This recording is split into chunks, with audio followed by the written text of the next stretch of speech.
Hello guys, this is Jerry speaking. Welcome to episode 12 of Book Reviews. And today we read you Street Gang chapter 11 of this book. And we're about to read this now. So we got, shall we? So we got. Okay, where are we here? Chapter 11 in this book is very interesting. Okay. Chapter 11.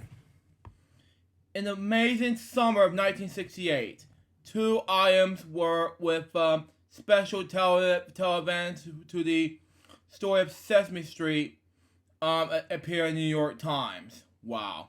Okay. Item number 1. Writing the Sunday, July 14th Times Magazine critic, John Leonard cast a critical eye towards the Children's Television Workshop and its supporters.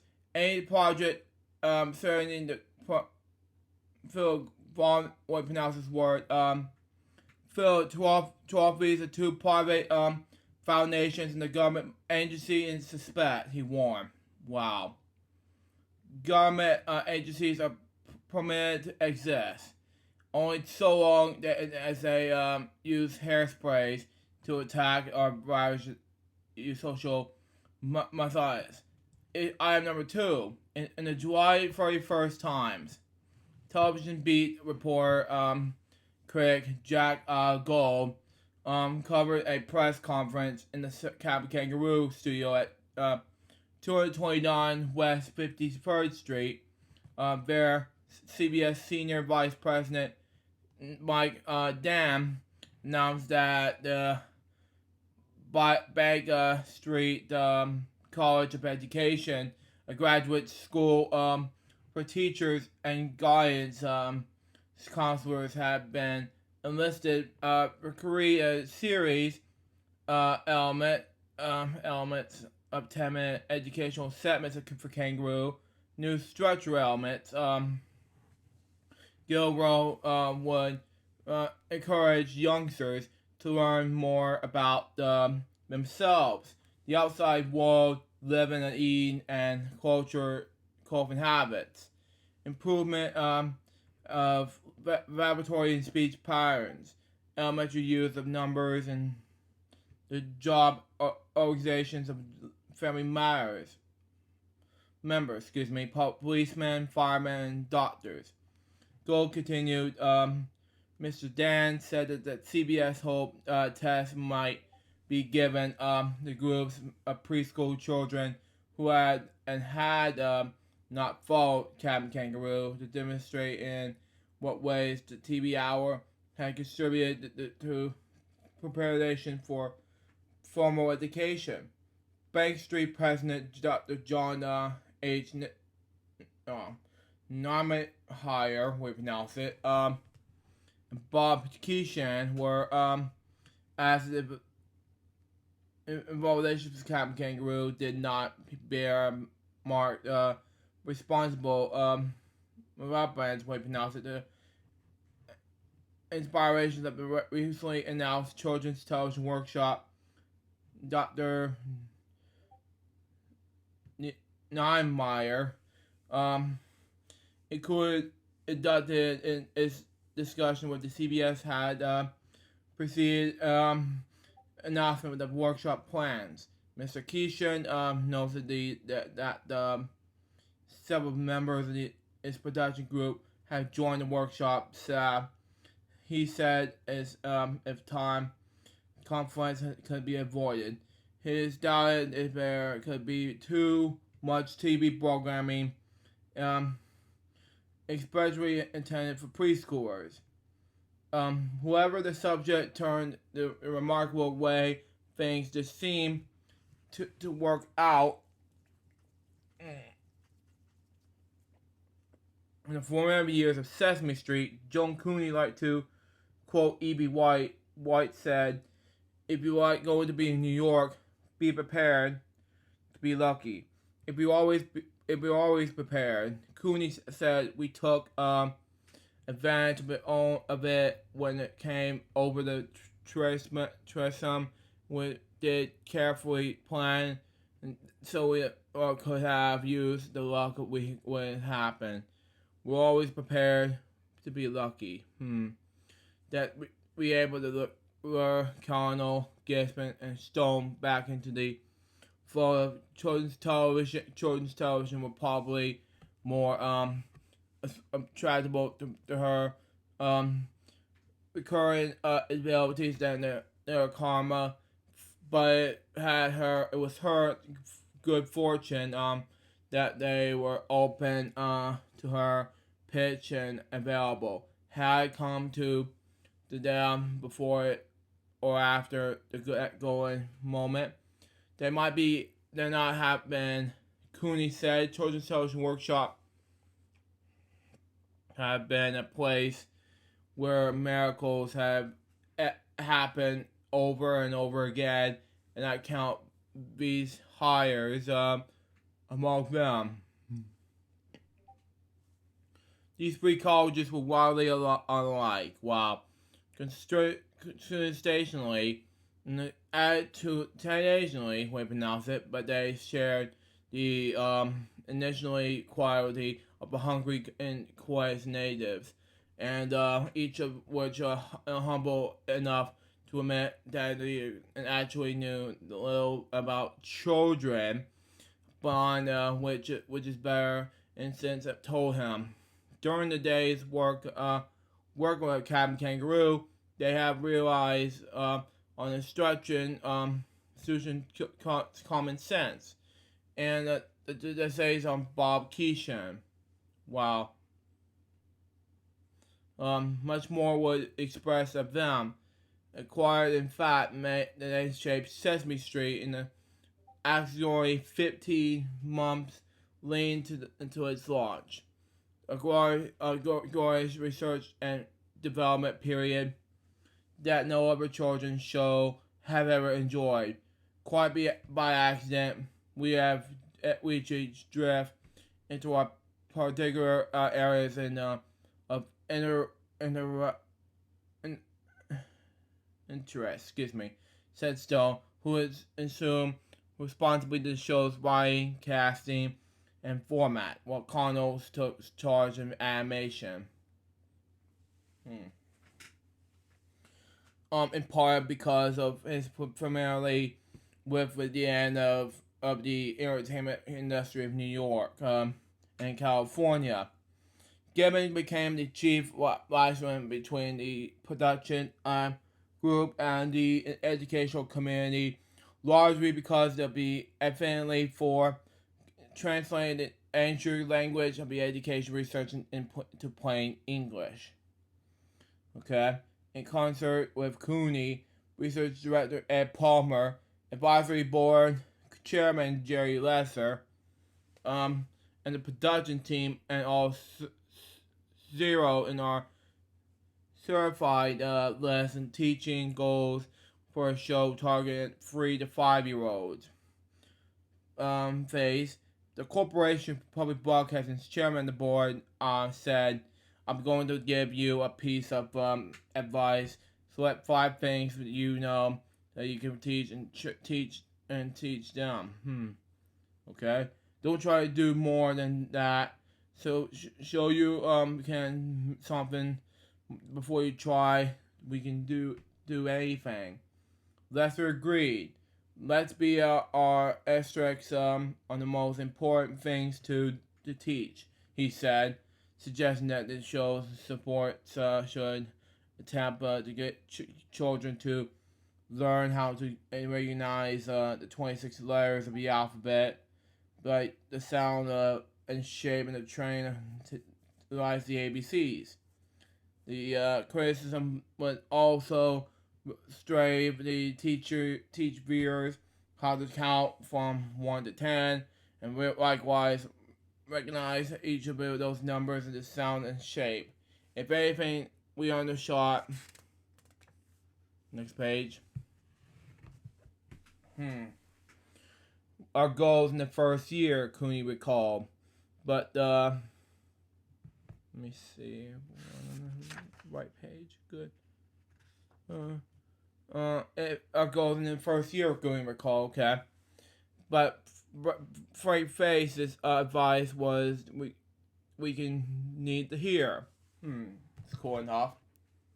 Coonie's remember we pronounce it, to the production team during the summer of '68 was to create television that would be a hit, fast, funny, and wherever possible, tuneful in the way that related to the times.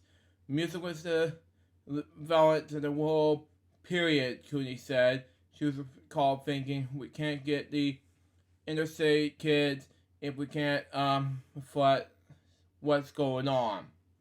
Cooney's confident reference point to hip, fast, and funny television that summer was a wildly popular prime time comedy hour that viewers in the age group 2 to 6 have been watching in droves since the series debut in January. They're reviewing it because their parents were. Cooney said they didn't get all the humor, but they got something. Robin and Marvin's Laughing first appeared on NBC special on September 9th, 1967. So in the hours leading into the Miss America finals from Atlantic City, Laughing was a long shot attempt to draw a younger audience to watch the TV on Saturday night. In the mid-'60s, as a quaint culture underfoot. Saturday primetime lineup on all three networks was almost hopelessly square. The quickly schedule were dear to wives and family robes and husbands, while with pot bellies, each tip back in the conjure with a blue-gray flicker of the Lawrence Welk show and the Hollywood Palace somewhere south of the feet. Wow.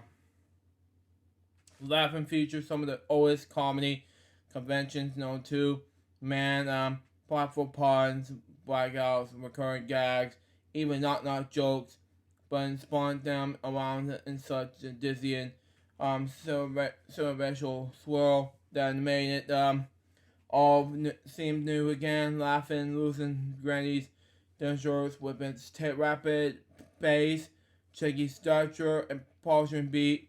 It made Grandpa's eyes snap open.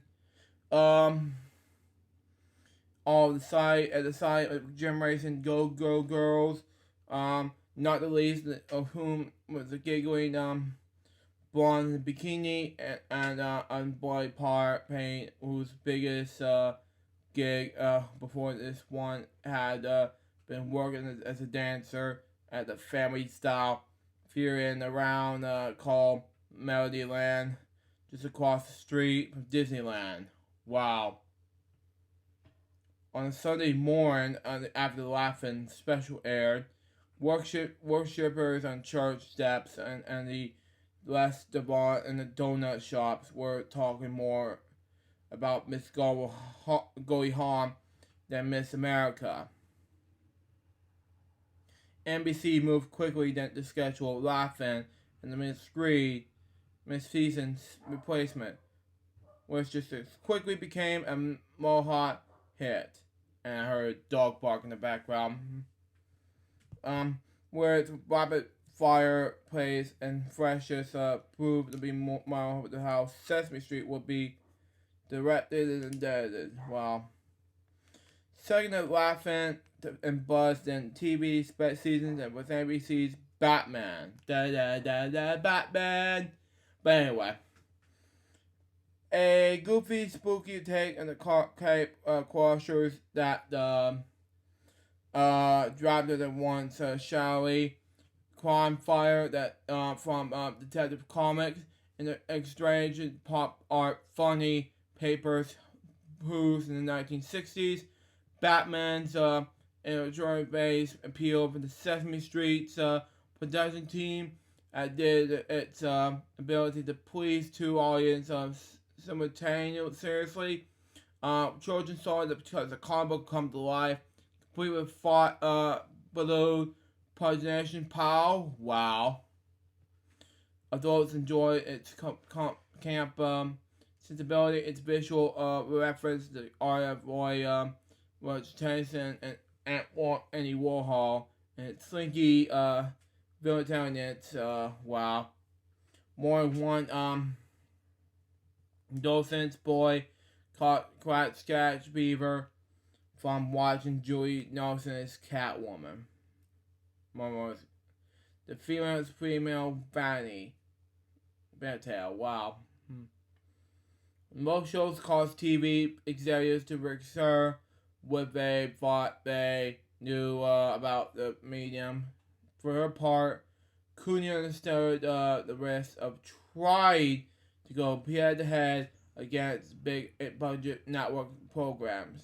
She told Communist City Fields of the New York Daily News that more than the amount of show for kids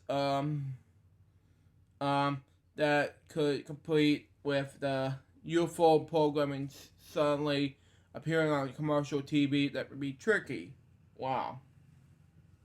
Combining the two, she said, was a possibility, but the way was going to be the big and expensive.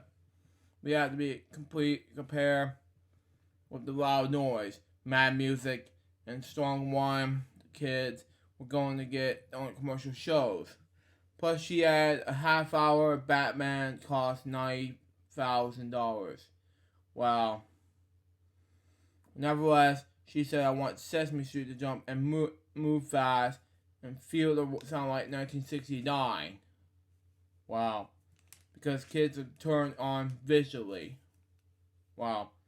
She knew it and was pointless to ignore the visual language of Black Fan and Batman and other shows because in that unique way of television has of insulating himself into the private world. So in its viewers, the program had already struck a chord and becoming part of the lives of millions. Wow. As Cooney already struck a chord and become part of the lives of millions. Oh well. As Cooney told a report from Saturday Review, TV has become a new reality. Kids know more than about Batman. They know about what is going on in their homes. Jonestown figured the odds of success for the preschool show what they used to rise up. Groomously, if have hooked up adults into watching it from what children. As with Batman Laughing, yeah, he could think of no better way to build that too tired audience than to endless the aid of his bohemian buddy, Jim Henson. Whenever the Muppets appeared on the Ed Sullivan Show, they seriously delight kids and frightened audience. In his memoir, Jonestown wrote about the efforts made by a production team to guarantee that Jim Henson was on board. After the businessman, Jim was thrown up front and his interest would be protected and drove a huge bargain with the workshop's lawyers regarding ownership in his characters. During the negotiations, the Children's Television Workshop lawyers periodically came to me and asked, how badly do we need this? Next page. Guy, if he's killing us with demands. And I answered that we need him. There's no degrees of need. Not a little bit or a lot. We need him. The lawyers will somehow outrage that Jim wanted to retain ownership of the Muppets. He has so carefully invented numbered over the years. The rest of us, after all, have doggedly come on board without demand population and any characters and other elements we might create. Henson's comedy was once described by Muppet writer performer Jerry Joel as a fifth androgy, we pronounce it. A term that also could have been applied to the radio works of Edgar Bergen, Jack Benny, Bob and Ray, and Stan Freberg, because Henson and Stone were children at the radio school in age. And in adulthood, they both sought their way to provide comparatively families with a reason to sit around and be entertained, just as much of once he is in front of a full physical form model. As keepers of the frame, Stone and Henson drew upon countless radio conventions and investigates in vaudeville in the show's early years. Bert and Ernie, straight man comic, targeted part confirming it, were descendants of Burns and Allen. Wow. George Burns and Gracie Allen. My difference. Aubin and Carly, what do you call it? Martin and Lewis, and as well as the hilarious team of Chet O'Brien and his brother Snooks, which eventual twin stage members of Sesame Street, were a living link to vaudeville and the radio kings of comedy who created early television. Okay. Connell, Gibbon, and Stone were also set in assigning Jim Henson for their new show for their man Pat. If we can't get Henson, they swore then they just won't have puppets, and I agree with that. The name Jim Henson probably passed Jones' lips first. Cooney said, I didn't remember the name of her at first. I blanked it out. But then a light bulb went on. When I was doing the study for Carney, my friend A.F. Zornow called me and said, Joel, I want you to come with me into the Johnny Victor Beer to see a screen of the commercials done by a guy named Jim Henson. I went to the theater and went on the floor. I couldn't believe puppets could be hip and funny, and I agree with that. When I realized who John was talking about, the puppeteer whose commercials made from the fall over laughing, I was thrilled. It was Cooney who negotiated the first deal Henson made with Children's Television Workshop.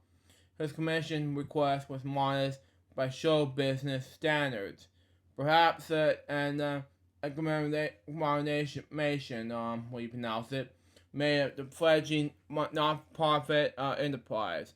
But Henson not only made sure that the trademark for the A Muppets created for the show, and I'm spitting over the best anyway.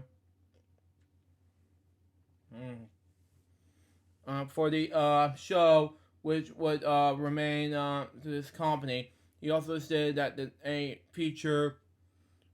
Okay, let me just read the book over here. Anyway, refers revenues get generated by the licensing and merchandising those characters, split between him and Children's Television Workshop. By recognizing, it'll be the win-win arrangement. The characters revenues will be Phil Henson's coffers for 20 years, providing renewable and disbandable for the cash that proved additional to the stability of his interpersonal and unconventional company for Children's Television Workshop. However, citing Henson was not only the single most important decision of Sesame Street history, it was also the keystone to success for the entire workshop. Not surprisingly, Cooney, the former network publicist, have defined ideas about what whom she wanted handling children's social workshop public relations. It was hard, so find it's PR people in those days. But Bob Hart, who had done great work for the Peace Corps, was a substance. She said the heaviest duty courtship I did with Sesame Street was on Bob Hart, Hatch. Excuse me, I misspoke, but anyway. Hatch first learned about Children's Social Workshop from Terry Turner, a former colleague in the Public Information Office of the Peace Corps. Hatch recalled that Turner said, "I've got an interesting preparation for you." And he started telling me about the workshop. I said, that sounds like a really interesting idea, except for one thing, it never fly. And he said, "Why?" I said, because nobody had ever heard of the National Educational Television. And yeah, maybe agree on that status. They are going to have a one hell of a big job trying to get an audience probably and of poor people, especially of poor people, most of whom can't even dial the station. It's sad, no. It was valid point for many viewers with old model TV sets, to weaker UHF frequencies, broadcast channels number above 13,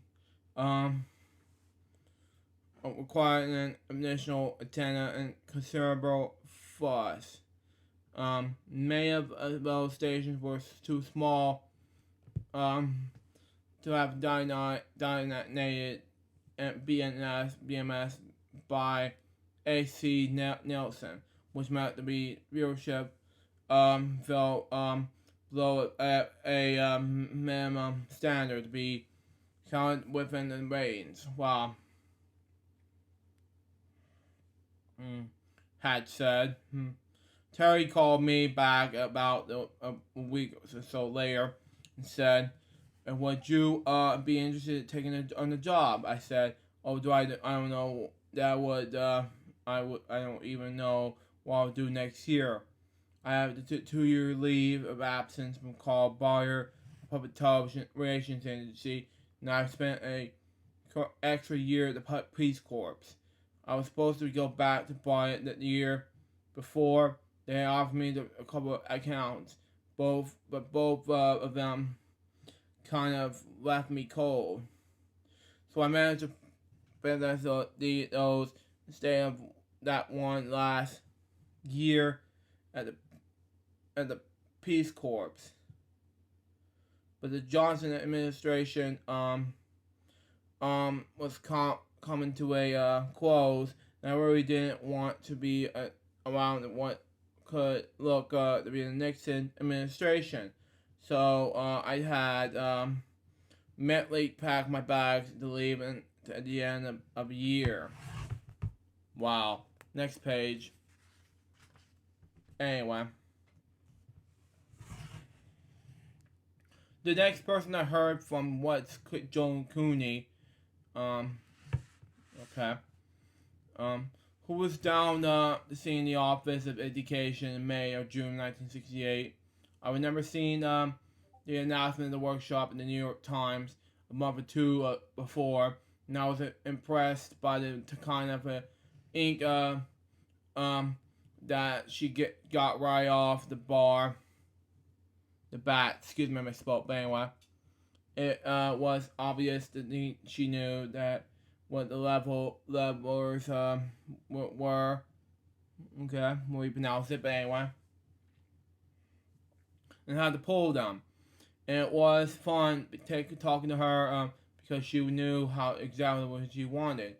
I don't think I have ever run into the would-be employer or client or any else who had a better sense of just exactly what was needed. She had a unique notion for the workshop.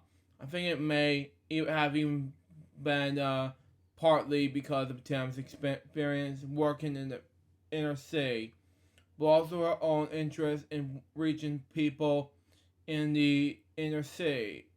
Wow. She had described something to me that that I thought was going to be the to be darn difficult, man. Hmm. Yeah, yeah, I misspoke. But anyway, trying to be gonna put together an organization that would be could be a substance over a period of time in the over to build the audience in the inner city. I personally remember another meeting with Joan in New York City at a place near Comprehensive Park where she and Tim had me up for dinner. They were very, very gracious. I walked into the place and Tim said, "Well, congratulations. I understand you accepted." I said, "I have." Tim was always trying to rush the season. Well, um, I never met him before, but I like him. I was drinking a lot, and so was he. We got along just fine. I finally said, "There's a chance at the end of a year's time that you won't be funded, and then you are going to have to lay off a whole bunch of people, including me. Why don't you hire an agency? Like borrow the people I used to work for?" Wow. Um, and you're only hired for a year. People accept to lay off. It's no big deal, and besides, you're going to need a lot of people to in a hurry to make this happen. Many more people than you could afford to hire on you than you would like at the time to hire. So the agency makes sense. But I said, "You ought to feel safe about this. Why don't we ask a couple of other PR agencies if they would also be interested?" And sorry if you hear some noise in the background, but anyway, we contacted 4 agencies would make success. They were either going to give the workshop their second team, or in a couple of cases, they thought the workshop was not paying its bills. We call that. There was even a concerned buyer. Can we collect on this? That was how I'm worried about anybody that was about the project in public broadcasting. It was such an anonymous service at that point. Yeah, it makes no sense to me. A lot of conversations with John that really didn't focus on me. I think she was just probing my interest and to see if I could talk myself into it, which is immediately what I did. By the time I decided to go into children's television workshop, I really wanted to go there. And if I had come to one of those advertisory seminars, just looked in, I was very silent. I didn't feel that I would have any experience that would add to what was happening. But I was satisfied by the people who were there and the kind of thought that was going into the preparation for this. Wow. What Joan had in mind was very ideal. Hatch was seen at Bayer as something of a hero. It isn't often that you can come back to the organization like Bayer. And bring your own account, excuse me, and that worked out perfectly. Hatch said, "The stars, the moon, and what you have were an element that year." Crew had signed for Bayer in January 1969. Getting the milk with out on the cow. The fix was in. Yeah, what you see in episode 1, that is. She said, "I know Hatch will be our man." based on the fact that the agency proposed a full-time person that I knew who the full-time person was going to be. Big cows, big cows. Okay, continue on. Anyway, Cooley was less concerned. Was wanted to hire to build awareness of the show the inner city. But she knew she needed an outrage director who could quickly and effortlessly reach the target audience. For help, she called Jimmy Booker, a well-known and well-guarded black publicist. He in turn phoned Edwin Payne Davis, the director of fund development for the New York Urban League. Jimmy said there was someone he wanted me to meet. Davis said he didn't say who and why. Excuse me. And I am amused it was content to raise money. He called for me with the love lies, and I was thinking, I wonder how much money I should ask for. Wow. This was easy. The car pulled up for the Bible building in 61st and Broadway. Jimmy walked me inside and introduced me to Joan Cooney. Joan Cooney, whatever we call it. And left. Wow. I had never heard about the Children's Television Workshop ever. Oh, wow. And Joan never mentioned anything about the job. And we just talk about what I did. And what I was thinking, okay, I have it says,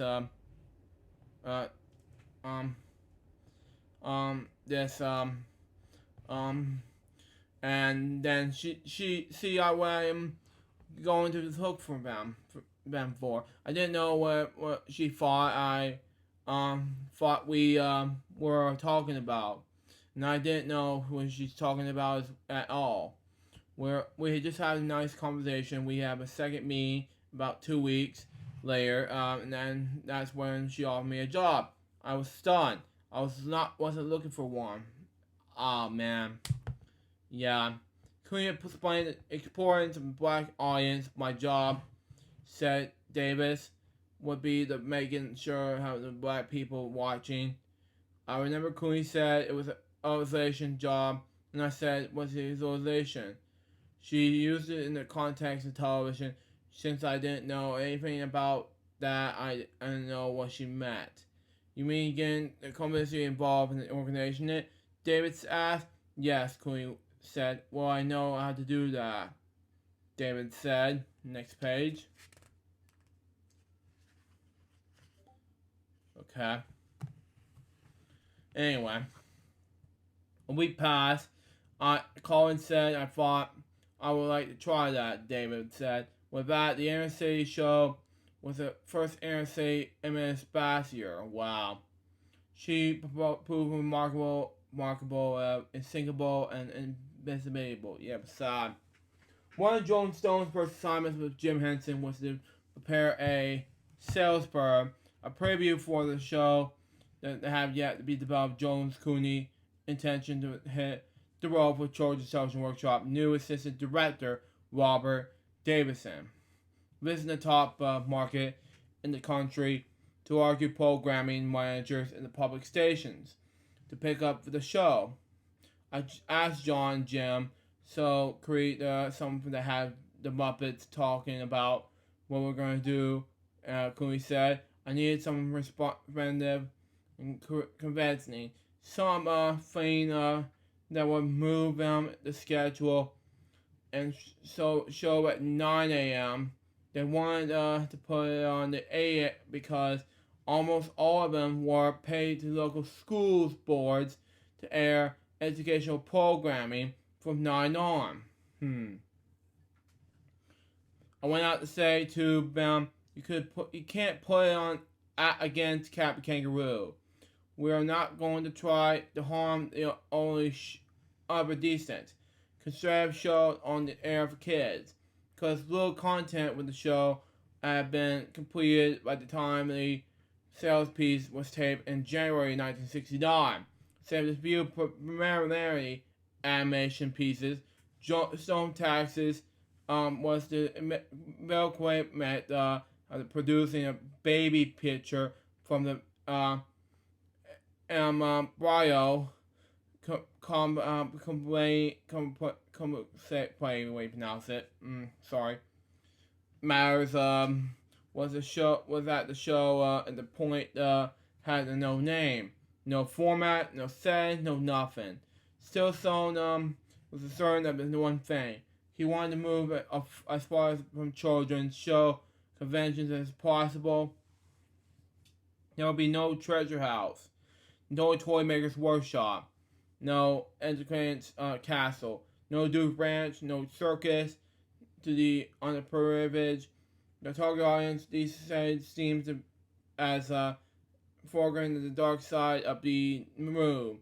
A breakthrough idea includes Stone until one night in late winter of '68, when a televised public service announcement provided the joy of inspiration of PCA open for the printed message: "Send your kid to just a summer." It then cut the street scene in Harmon, where a black actor named Lincoln Kilpatrick narrated a mock travelage of an inner city neighborhood, telling its supported post Emma strategies. "We have all kinds of factories here," he said, pointing out pools, fire hydrants gushing into gutters, and ball fields, a car ride down a street where children played stickball. Not to mention field trips to federal, trash-strewed lots, and cozy camp cabins where black people slept 3 or 4 to a bed. The actor pointedly asked, "You don't want your kids to play here this summer. They don't expect ours to." This spot was shot in the spring of '68 as part of the 50 city campaign to provide opportunities for operant youngsters. Its final segment includes the lines "give jobs, give money," and give. Not gonna say the D word in this video, but anyway, the had Uncle French Brown provided the answer. Stone said, "For a preschool child in Harmon, the street is where the action is," he said. As often as not, she is a houseboard. Okay. Bound, all day while mother works. And from the vantage point in their apartment, the sidewalk outside must look like Uptopia. Outside there was a kids hollering, jumping double Dutch, running through the open hydrants, playing stickball. Our set had to be an inner city street. More piracy, it had to be a brownstone to be a cast, and kids could stoop to the age-old New York tradition, sitting on the front steps and watching the world go by. Yeah, as it happens, Stone wants to meet the following days in the spring. Set designer Charles Wilson, who took him to the studio toward the feature film on which he was working. Stone marveled at the detail lavish on the part of the set meant to suggest a backstage room at the Rundown Jazz Club. Signing artists had created the illusion of decades of decor of wood that had only weeks to believe that come off of the lumber yard. Old phone numbers had been scratched into the wall next to the payphone, and the light switch plate had been rubbed up to appear in the smokes by dirty hands. It could have been a carbon dated. Stone decided on the spot that a movie quality set was needed to pour the preschool show, not a television set of canvas and cardboard. Turned to Rosen, he said, "I want to be as real as this room. I want you to design and build it.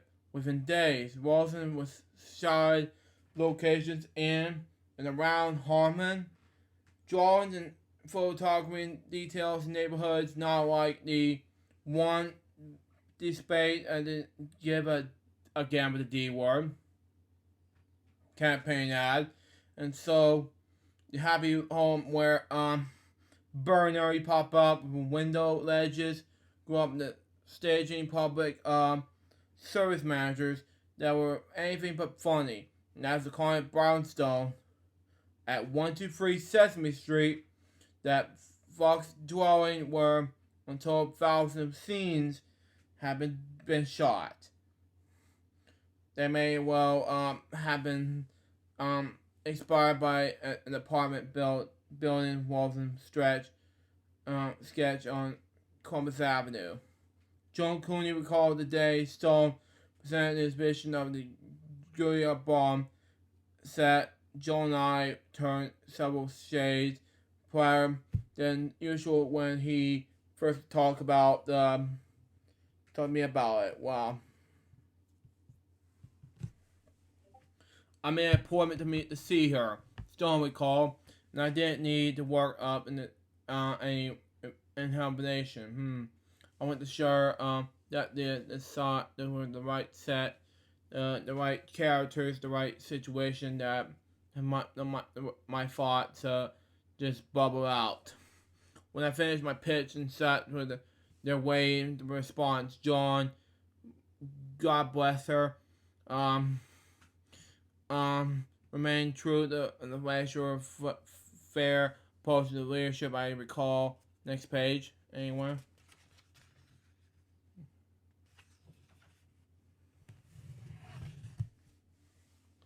She said something to the effort that were the people that she chose to create this program. If this is how I saw it, she should be it. And I agree with that. Anyway, the choice to build a show around the Bonestone of the inner city street was unprecedented. Was the equally important decision to remain unresolved throughout the winter of '69 and into this early spring of '70, as the day before press conference neared, which the show's premiere date would be announced. So that the acceptable title of the show said, and the inner city became a massive urgency. We are just frantic for a title, said Cooney. Press and publicly, people were going nuts. How are they ever going to promote a show that had no name? Finally said, there is no more time. In Stone's narration, the name was set in the 11th hour and 59 minutes. Wow. It felt to executive producer Dave Connell to pursue the production staff and the under-chosen social workshop employees to resolve the issue.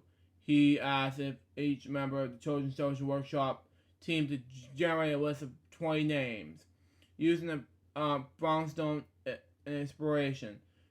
Stone came up with the title that would been effort of hindsight, now see the pitch perfect 123 Avenue Boulevard. Wow. That made the rounds for a few days. It had been at its supporters among those who liked that it rhymed and referring to the show's top goals, learn the alphabet and count to 10. But it's just may argue that the title pressures and prevents. It sounded too much like a show trying to the New York viewers rather than to the national audience. 123 Avenue Boulevard B was discarded. Among the remaining concerns was Sesame Street, a title that some found fashionable was fashionable and alternative. Others, though it missed the mark. The car measure who threw Sesame Street into the mix was Virginia Starcher, a television workshop consultant who worked in the West Side Day Care Center in Manhattan. One day, she returned to Demola and finding the title over to the children around at the center. Explaining a little more to them. Then at the show, the kids who come up to come up with it, I don't know, said Colonel, but she had a little 6 of 8 names. And one of them was Sesame Street, and I thought it was a terrific idea, Sesame Street. Colonel, who had 2 sons and a daughter, immediately worried that some children have a difficult pronouncing sesame. I remember an argument in determining. He said someone said a child losing its baby teeth might have trouble saying tea for me treat. It means Sesame Street in a different way, but anyway. It seems charming enough to me. Anyway, I put a memo out that staff saying that if nobody came to, and it was a better idea if as of Monday we're going to call the show Sesame Street. Everyone in the staff, I think, came on the memo and said Sesame Street. Yuck.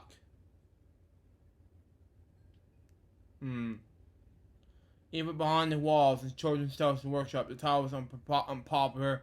Bob Davidson said, I have calls from our advertising PR agency saying you're going to have a terrible time like that with that. Nobody's going to remember it.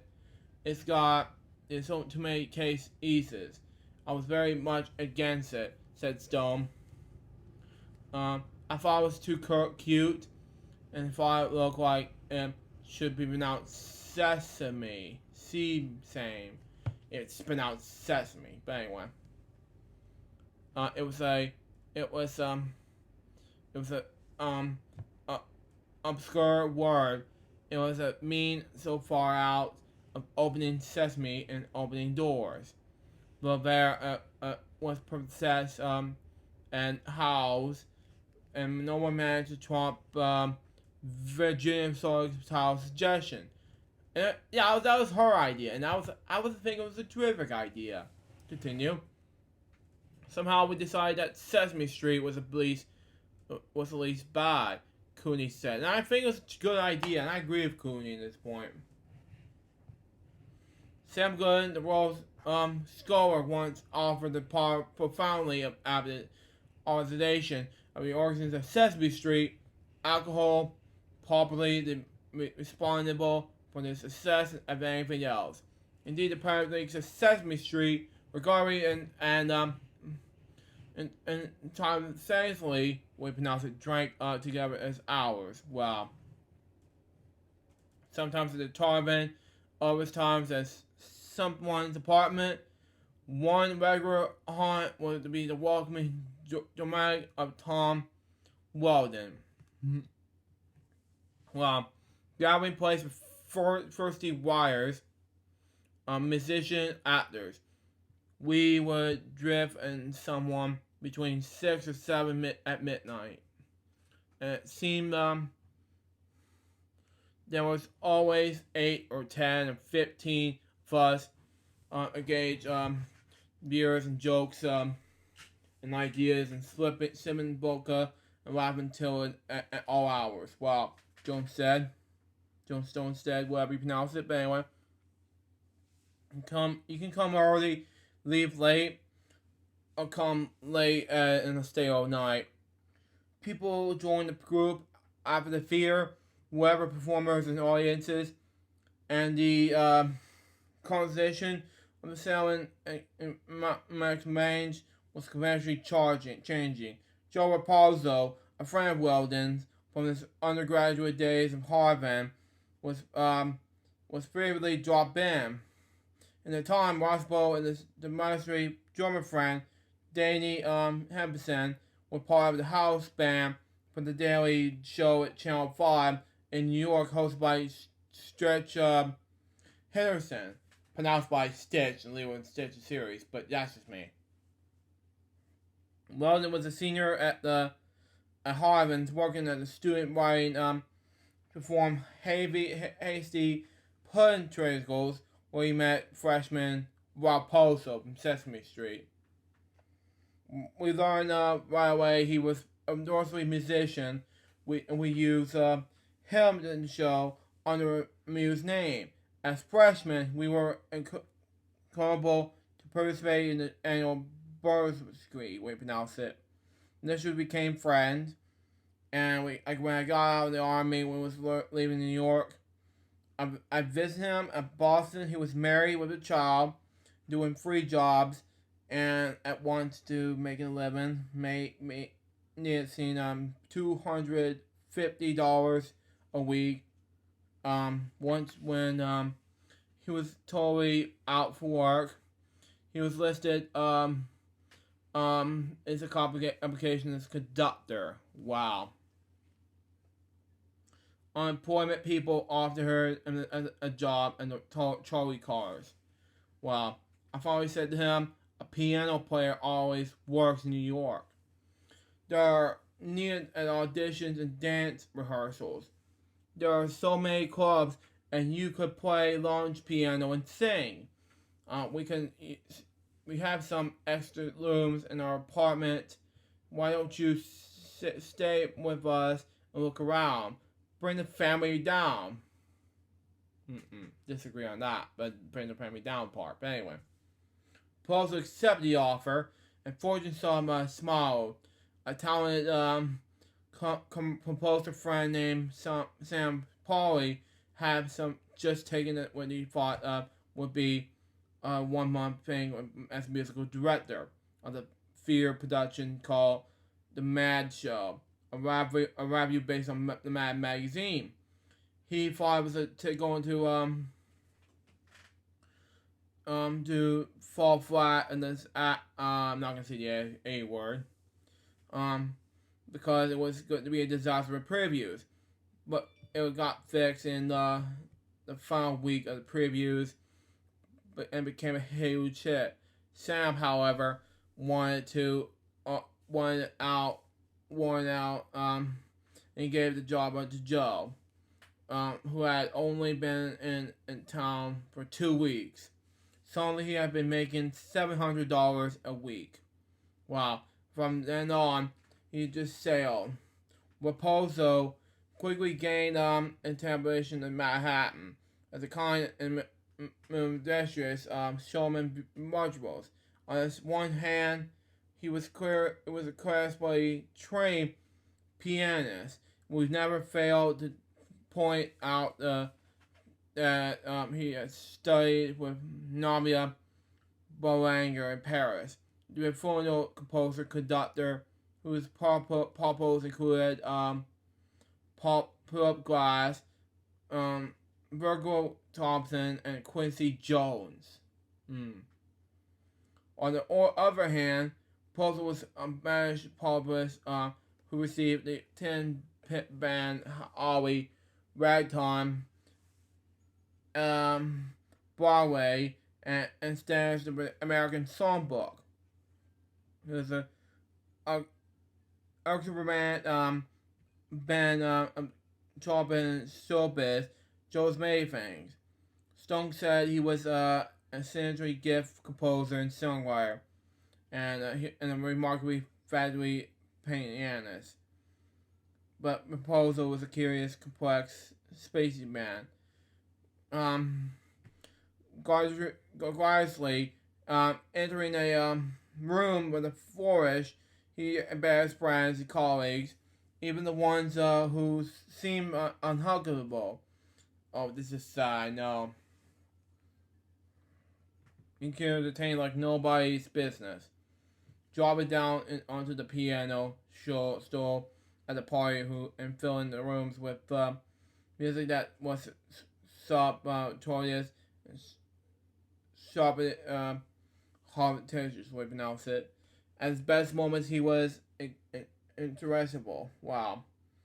Whenever people praise his gifts, okay. follow they had basically follow their assessment of him with the butt. Wow. Anyway, almost a balance with his foibles, quirks, and very habits. He was lazy last minute worker who often would be scribbling arrangements and scraps of both envelopes as he taxied to a recording session. Stone said Joe hated editing. Wow. Just wow. And he didn't get it right the first time. It would stay on right. I often plead with him.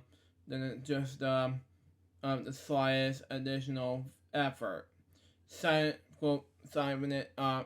points can be made, but Joe was always in the rush to get on the next challenge. We dominated the table, but Joe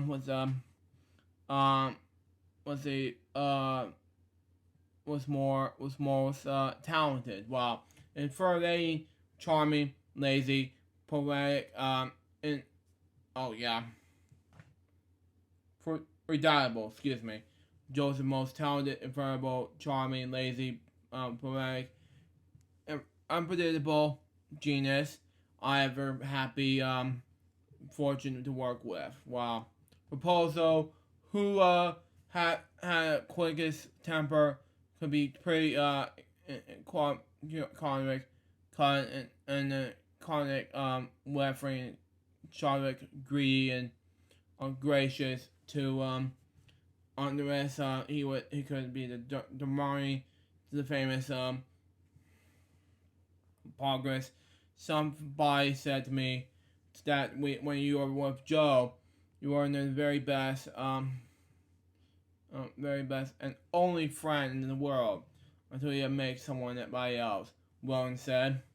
Postle's bombast and braggadocio on bespoke initially and fears of bringing a warfare. He could never get over the fact that the poor kid from New Bedford, Massachusetts could grow up and be rubbed elbows with a rich and famous. Stone said. Friends and co-workers obviously forgave, mocked, and accepted and or abhorred his name dropping and the necessary effort to impress Joan Cooney, who had abundant fondness for Raposo, described his juvenile desire where he to be stroked and adored as Patrice, we pronounce it. But anyway, for Raposo's talent and fire was undeniable, Dave Connell and Sam Gisman wasn't wanting him to audition for the job as Sesame Street's music director. After Jonestown had all but handed to him, Raposo said, "I auditioned for no one." Gibbons recalled, Raposo market is turf. Wow. The Stones to leave, Connell and Gibson back off. And Raposo was reunited with his Hey Cinderella colleagues Stone, Henson, Frank Dawes, and puppeteer Jerry Nelson. Excuse me. And set designer John Charles Rosen. I was both sounded and they was very happy in the commandment, Stone said. Wow. For those keeping track on names, began with J. Sesame Street, yeah. Now had Joan, a John, a Jim, a Jerry, and a Joe. Wow. Which is amazing. But anyway, my last name is Jay, but that's just me. The journey, the jaunty, simple Sesame Street theme song had pleased with consecutive backstory, one that brings into mind more visions to stormy temperatures than sunny days. Wow. In issue 1969, however, was not Repulso's composition in F, but the song's lyrics was spelled flat. Wow. Joel's music was plain brilliant. Wow, said Joan Stone. Okay. It was melodic and simple enough for a child to recognize and even sing along to, but will have a musical sublation with it. It gave the whole show of sound and attitude. And understood the footage of joyful children running to the recording line. Can you tell me how to get to Sesame Street? There is no other sound like the on television. Once a child learned to identify it was with Sesame Street, for the first few notes will bring her a run for wherever she might be at the moment. As much as Stone embraced the melody and organization, he desired to the rhyming lines that inspired it. In his memoir, Stone explained that. Okay, next page. He turned to Bert's Heart to a fashion in the lyrics, but before he sent Hart off, okay, and to work on them, he provided a list of musts to weave in, and okay, in the visual part of Charlie Rosen's set with a wall of doors, much like one's construction crews used to put up in the seal of building site. Stone said, "Well, I wanted to use those doors as transitions, grave gateways from the real reality of the street to our animation pieces. I told Bruce to include every door where it will open wide. This will also reference the title of the program, embodying the idea of open sesame, or the opening of the minds. More importantly, I sense that the recurring beam of the lyric can be, can you tell me how to get to Sesame Street? The opening sense was one of the children, real per group children, run happily, tumbling, playing along the way, but always event of getting to Sesame Street. Okay? Perhaps occasionally pausing or to ask an adult this recurring question. The result was a musical masterpiece and a miracle embarrassment. Stone said that trite and thoughtless was how to be described Hart's work on your assignment, resulting in the platitudinous, we pronounce it, K-show lyrics. While Stone acknowledged that Hart had followed his basic instructions, he had a bit complained to the writer. No sense to me, but anyway. Surround those elements with happy little glitches. Cliches. Sorry, misspelled, but anyway. Stone especially disliked the praises, sweeping the clouds away. And I disagree on that. Where the air is sweet and everything's okay. Yeah, those I disagree. What you describe as astronaut slang, that would become Solinates. Yeah, I disagree with Stone on that. But anyway, Stone said, I keep thinking that it was a week or so I get around to getting rid of the such back knee phrases as it's a magic carpet ride, but I never did. But it's once aired though, there was no way to get back and make repairs. Nope, disagree on that. But anyway, at some point in the song's Jason's, Stone added his own name below. Hearts on Raposos, okay.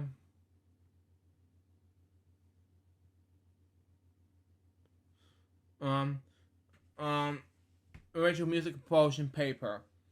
It may be that upon reflection, Stone concluded with the best lines of lyric were his. That he should share in the area with royalties generated by the song. It was arcane algebra known only to the comments by at the ASCAP, American Society of Composers, Authors, and Publishers for short. Revenues from the song royalties are split between the composers and the lyrics and their lyricists. Composer compiled things, Barber that added his name to the lyric credits line. After making a slight adjustment to the musical phrase, thus, sorry above a slice of the royalty pie to himself, Sesame Street's signature sound grew out of sections. Oh, excuse my fart, but anyway. With a 7-piece band that Raposo wrangled the session. On most of the recordings, there the keyboardist, drummer, electric bass player, guitarist, trumpeter, winds and trumpet player on flute and pogo. Pogo would pronounce it. And the percentage on vibraphone, xylophone, or bells. Some arrangements called from the old-timey Czech piano. Wow. The kind someone in the bowler had played during saloon scenes in westerns.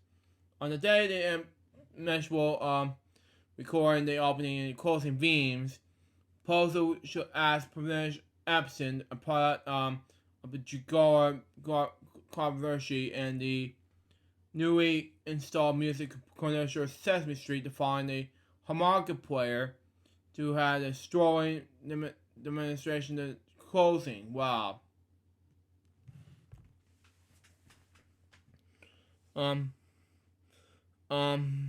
Appleton hired lined up Gene Bosney, Frederick Iser, Toots, Tory Mans, a Belgian-born jazzman, then living in Yonkers, New York.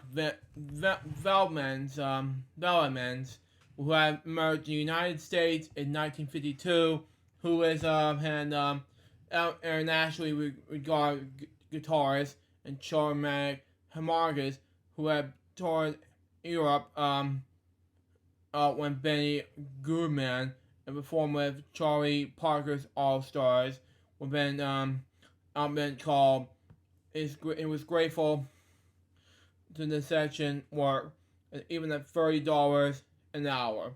In those days, I was just a guy in New York. You could hire a scale, doing anything and everything, including jingles, and obviously club dates. I play at bar, Miss Bob pronounced on a Saturday and fly out on Sunday to play a monstrous jazz festival.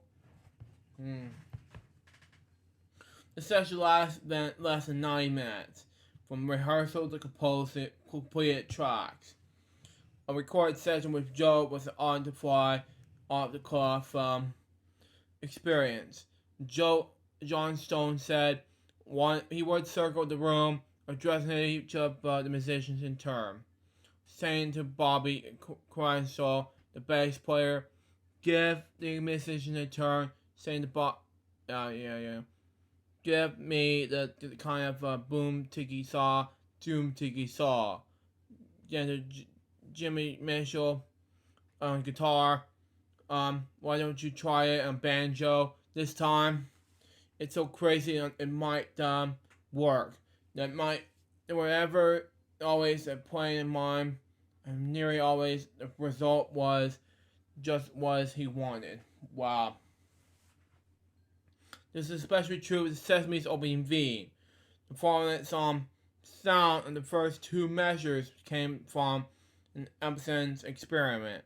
Strikingly, vibraphone bars not with standard fabric mallet, but instead ones made with xylophone bells, the higher plastic heads.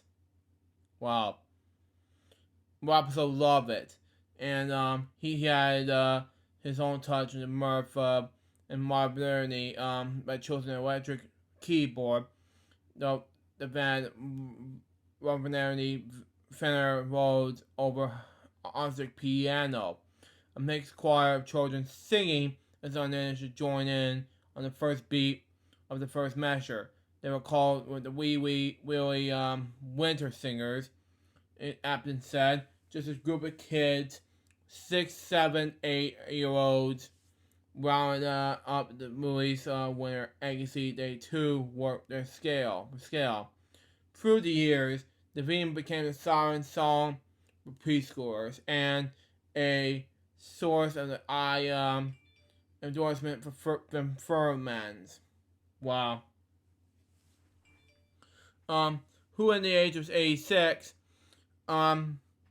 still plays the packed houses through Europe, Asia, and the Americas. When I play the United States, often will include the Sesame Street theme in my concerts. He said people are surprised. They say there was you, Toots. I laughed and said that was me back when I was a session musician. In 2001, came out with the second of Pilgrim and Robe and Torrens with a title next page of Boran. Okay, moving on to what I was gonna say. I made quite famous now. I get to my head. He said during the phone interview from Pilgrim in 2008. My playing on Sesame Street theme has always been an important little reward under my label, which the book is published the same year. But anyway, Paul was so inspired by the goals of Sesame Street Day being composed. But anyway, and stacks of congratulation inspired songs and soundtrack in the weeks leading into launch. He worked as congratulation music back in the scope of 10. Wow.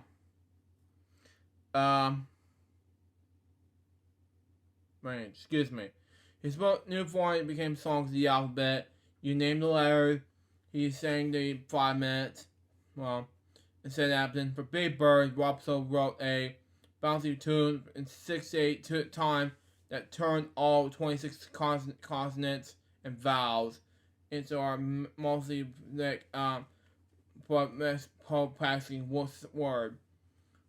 Combined with Stone, who provided lyrics, proposal also set to music one of Thompson's first mentioned in Cooney's series proposal entitled One of These Things. Okay?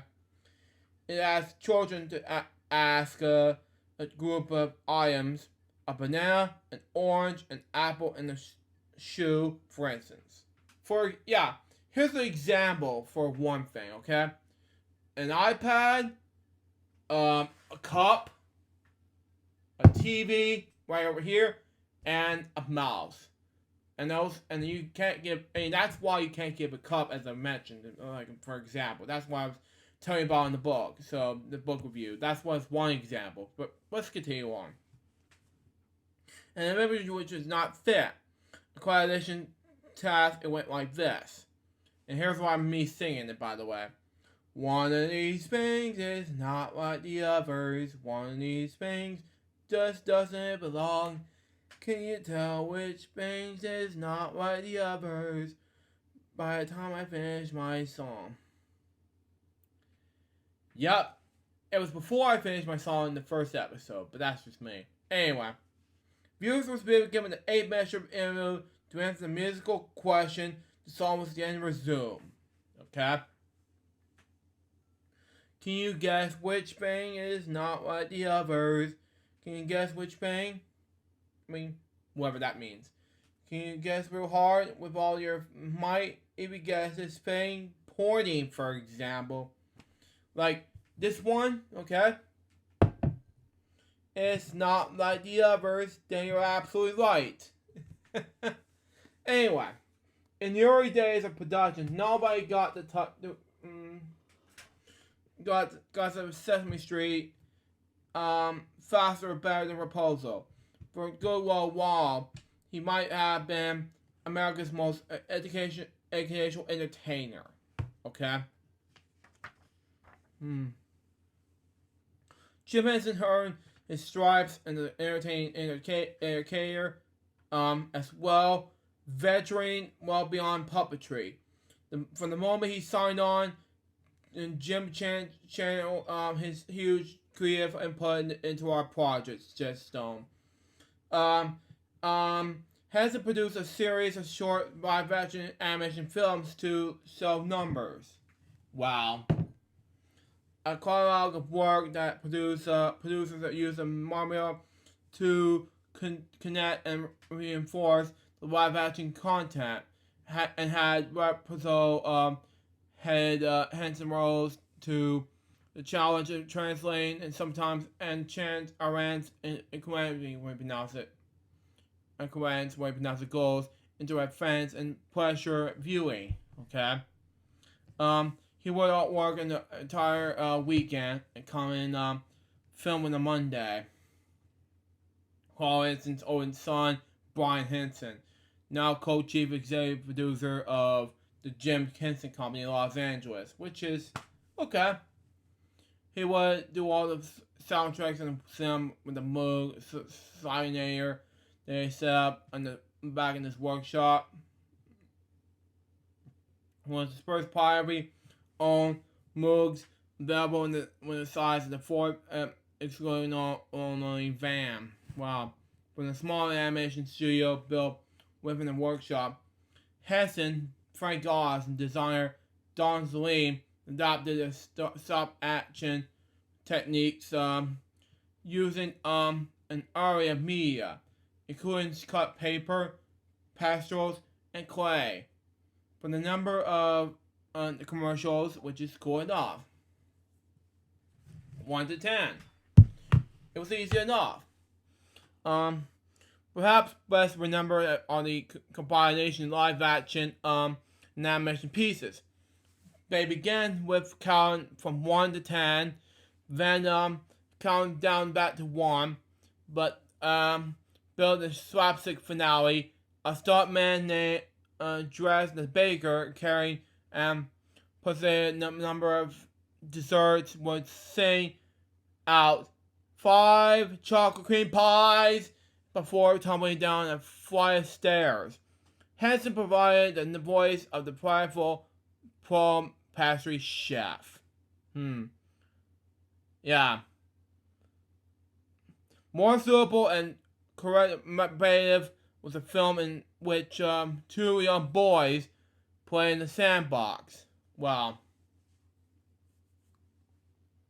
Scooping and peeling with their hands, intercut with those scenes with footage of men at construction sites, digging, hauling, and dumping in their black holes. And I'm not gonna cuss in the video, I'm sorry. And earth movers, done without narration. And the soundtrack features having grown to the heavy maturity it was started and understood. Twitch was not always associated with the performer who reveled in chicken tossing and toy cannon explosions. The Santa epic proved to be young Brian's first Sesame Street cameo.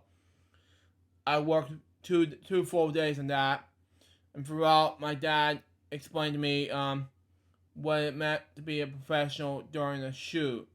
The following week, he came to me in the kitchen, and I was eating breakfast, and said, "Here's your paycheck for work you just did. It's $50. Wow." To a 6-year-old, that was like $10,000. Wow. Then he took me a bank in Greenwich, Connecticut, opened an account, had me deposit a check, and then had me the bank book. And at the moment, he taught me how the people earn a living and how the world works. I probably learned more from the experience than everything else in my life. And I agree with Brian Henson. But anyway, starting with Henson's moonlighting stays at the University of Maryland, there were always Max Dirt monster puppets on hands. Goofy groceries, we pronounce it, from the Black Lagoon migrants and the puppeteer's brain. There are observers and often ominous creatures pretending to eat victims, and sometimes everything else in sight. A prime example is a baggy sack puppet with googly eyes. Next page. Oh man, I'm almost done with this episode. That's just me. We'll do our next video, which is a unboxing video. But anyway. And Shark's Teeth that performed on the Ed Sullivan Show on October 8th, 1967. Component, it departed modern system console, a mobile space age engineering that the equationate creatures that with me paws that good enough to eat. It was all at the audience that night that was seen at the pit battle test Cookie Monster. Wow. Henson and his team fashioned and molded her hued testimony of creatures that emerged in Sesame Street's first season. Inserted most of the comic effort. These off-killer puppets were generally more military than medically, we pronounce it. Well, not under the bed monsters. They were far from vanishing. Okay, from day one, Sesame Street was destined to break as many rules as possible. Jones Stone said, Jim's monsters were monsters. Wow. They wrestled and bonked, and body slam and slurch and occasionally on each other. Wow. I wrote a sketch for the first show wearing Kermit. Sitting on the wall next to the large silver foam W, and is lecturing on the letter. As he speaks, a monster enters and eats one arm of the W, rendering it into N. Wow. Kermit nervously continues, and the monster eats another section of turn to N into a V. And similarly, noticeably inching closer to the frog, Kermit continues, the monster eats the V to the I. As the piece ends, Kermit's apparently trying to continue his lecture to fend off the woman's monster, who has one of Kermit's legs in the mouth right up in the thigh. Wow. Perhaps to no one's surprise, given the gently verminant and completely compartment style of the humor performed by Stone Henson, their sales film, which was updated for the closed current television press conference, held in May, made fun sport of children's television workshops and eventually to find a title for the show. In the multi-part Pop Muppet sketch, a gathering of network suits are so mine with little executive brain power that it can monster. First Muppet said, said this. Alright, how about the for title? 2 on 5 show. Yeah, that doesn't make any sense to me. But anyway. Conference leader Muppet. Okay. Man, protest. But anyway. Are you crazy? This is supposed to be an educational show. 2 plus 2 don't make 5. First Muppet said. They don't. And then how about the 2 ain't 5 show? Second Muppet. This isn't a show for kids, right? How about we call it the Little Kitty Show? All said, sounds alright, we like it. First Muppet said. But we are thought to say something about the show, telling it like it is. Maybe the nitty-gritty Little Kitty Show. All said, not bad. Yeah, we like that. Fourth Muppet said, yeah, but Little Kitty can be a child of the age of 7 and 8. I think we should aim the show right at the preschooler. Exactly. And First Muppet said, well then how about the A-B, Little Kitty Show? Fifth Muppet said, we should aim at either just the kitty kids or just the country kids. Well, so we'll call it the A-B, Farm and City, Willy Gritty, Dog and Kitty, Pretty Little Kitty Show. And that's just strange. It all ended with the first Muppet knowing, hey, these kids can't read or write, can they? Then how about we call the show, Hey Stupid? Why? Oh, man.